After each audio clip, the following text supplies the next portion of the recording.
Kapag kami lang na dalawa sa kwarto, tatawagin niya ako papunta sa kama. Yayakapin niya ako ng matagal. At ako naman, naghihintay na dumamoves siya.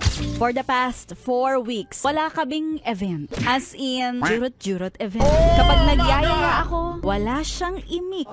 We kiss, we hug. Wala din naman akong nakikita. Naka-chat niyang iba. Naka-open sa phone ko ang messenger niya. At wala ding lock ang phone niya. Umuwi din siya sa bahay kada lunchtime. Hindi din siya nalilate sa pag-uwi. Sobrang hands-on niya pa sa mga kids at sa mga needs namin. Wala namang nagbago. Except sa pagiging intimate niya.